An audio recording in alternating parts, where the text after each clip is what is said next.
rages on. That's our topic for the day. The silent war. Well, what is this silent war? Okay, kiddies. For quite some time now, free man has been engaged in a bloody struggle against the red beast of communism. We thought that the collapse of the Soviet Union marked the collapse of communism, but we were wrong.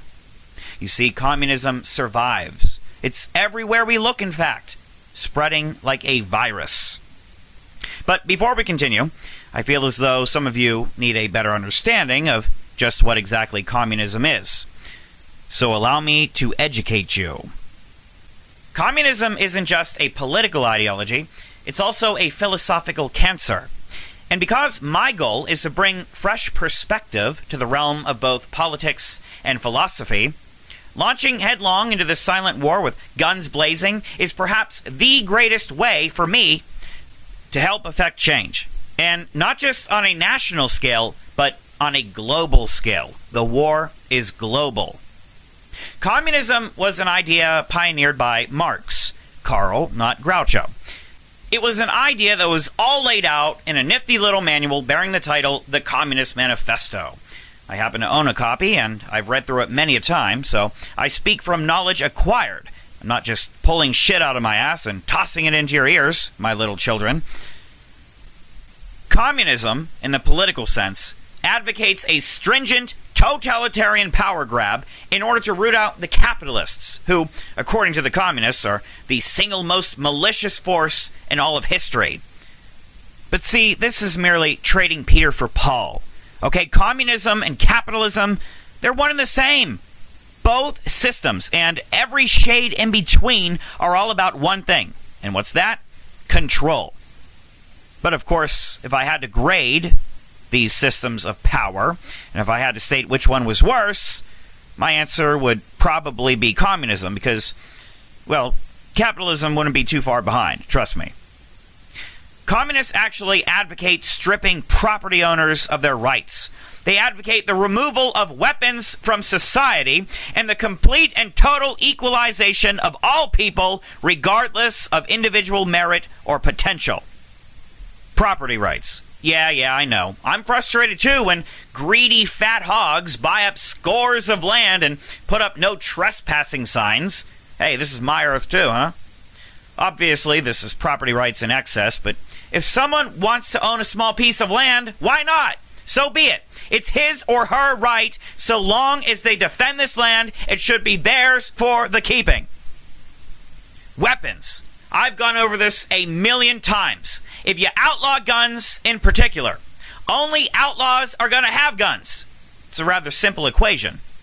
Suppose you're home all alone one night and Afro-ethnic degenerate decides to kick in your door demanding that you hand over all your Kool-Aid and ramen noodles, and you decide not to fork over your delicious non-perishables.